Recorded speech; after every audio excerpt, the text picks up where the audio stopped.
Well, it's another warm welcome back, all my intrepid YouTube subscribers, and thanks for your continuing loyalty and interest with regards supporting my classic dirt bike TV channel. Now, although we can't all go racing at this moment in time, I hope I'm keeping your enthusiasm topped up by posting more videos of the kinds of classic machines we own and ride. Now, in my next featured video we're going to take a look at another Japanese motocross classic, so hang around for the next few minutes as we take a look at Lewis Hart's 1980 RM250 Suzukis.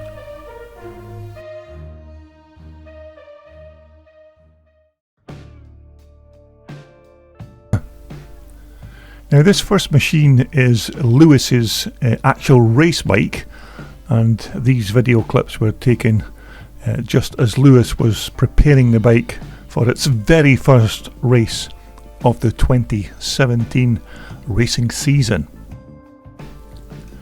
Now, you can see that Lewis has been very busy throughout the winter preparing his bike for the start of another racing year, as it was shining like a brand new pin in the early morning Scottish sunshine.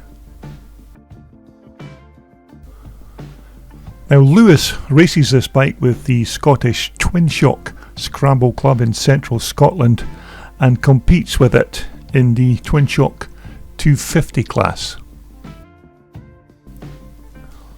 Now, these 1980 250 RM Suzukis were quick enough bikes in their day, and with the right rider in the pilot seat, you could certainly achieve some decent results if you were prepared to hustle this little bike around the racetrack. Although I have to add, in these modern times, it's not a bike that you see very often when you visit classic or Twinshocker race events, although there are still a few dedicated Suzuki fanatics out there, including Lewis, of course, who would not have any other make other than a Suzuki sitting in their workshop. Now, with regards to the bike's chassis, I'm not entirely sure about the blue frame, as I always thought that these 1980 bikes had a black frame, although that's maybe just Lewis putting his own personal stamp on his bike by changing the colour.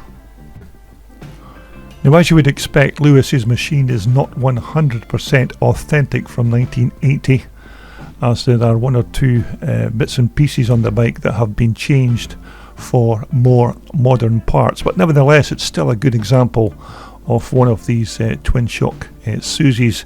And for me personally, I've always thought that these were one of the better looking Japanese bikes from that early 1980s period.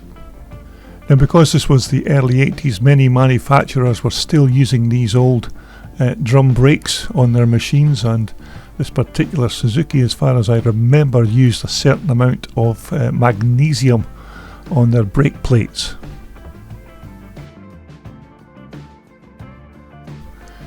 Now, an alloy rear swing arm, of course, which was strong, quite light and flexed just enough to give the rider decent feedback on the track.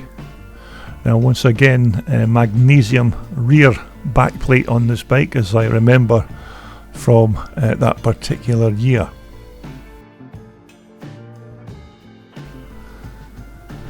Now, with regards to the exhaust system, Lewis has replaced the original with this Pro Form Racing expansion chamber, and it's not surprising really after 40 years that this bike doesn't have its original pipe.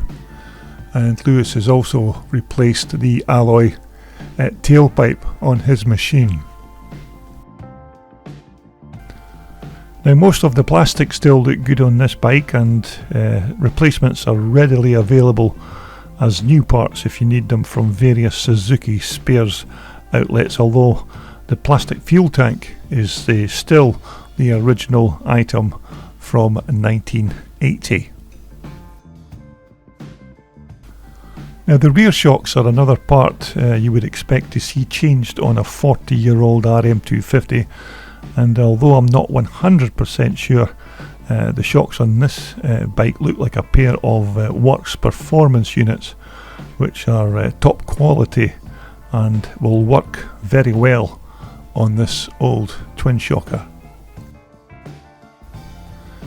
But this, of course, is Lewis's number one race bike, and what could be better than owning and riding a 1980 RM250?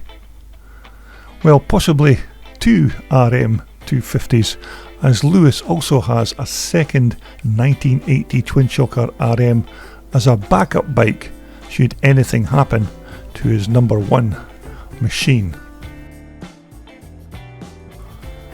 Now, when I grabbed these particular video clips, both bikes looked a treat as I caught them together at a Scottish Twinshock race event at Pound Mill in Scotland in 2017. Now, these 1980 RM250s were, of course, the very last of the Suzuki dirt bike Twinshock machines, because Suzuki then moved to the single shock rear suspension and full floater swing arm for 1981. And 1981 was also when Suzuki introduced their first ever water-cooled motocross bike when they launched the little RM125 machine, which was an awesome and very popular little motorcycle. Now, as well, you know, the RM prefix on these Suzuki 250s stand for racing model. Now, the first of these RM Suzukis were introduced in 1975 with the RM125. Of course, this was then followed by the RM125A, RM250A and RM370A in 1976. Now, you may remember the models prior to the RMs, which were the TM series, which were hugely successful with the TM75, TM100, TM125 and TM250, and of course the big brother of them all, the TM400. Now, Lewis's backup bike here is another 1980 RM machine, and although very similar in appearance to his number one race bike, there are a few subtle differences between each machine. But you have to admit, these RM250s look stunning in the spring Scottish sunshine, although as good looking as these bikes are, at the end of the day they're still a pair of Twinshock racers which were built purely for the racetrack. Now, during the 2017 racing season, these bikes have taken Lewis to some pretty impressive results during the 10-round Scottish Championship. And there's only a small minority at the Scottish club who continue to show their faith to these Twinshock RMs by still racing them on the track. But if you get them set up with regards to suspension and engine tuning, then these RM Suzukis can be as quick as anything in their class. Now, naturally, it would be nice to see more of these old RM250 Suzukis back on the racetracks, although it seems that the only people who maintain and race these bikes these days are the true hardcore Suzuki RM fanatics out there, who just plainly refuse to change to a different make or model of machine, mainly because they've been brought up with these bikes from a very young age and have stuck with them in their adult years.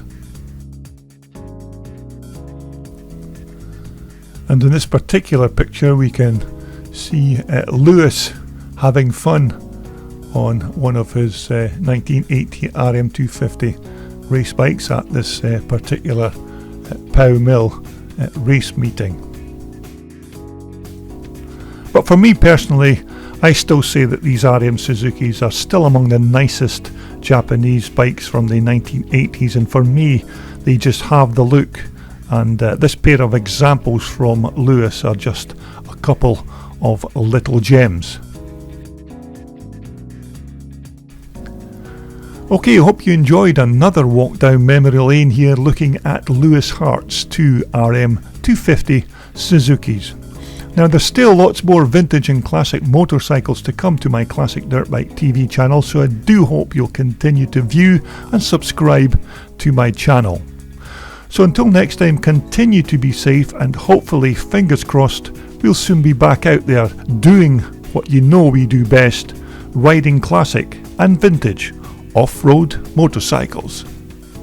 This video was brought to you in association with VMX Magazine, your #1 publication for classic, vintage and off-road motorcycles. Just visit their online website for more information.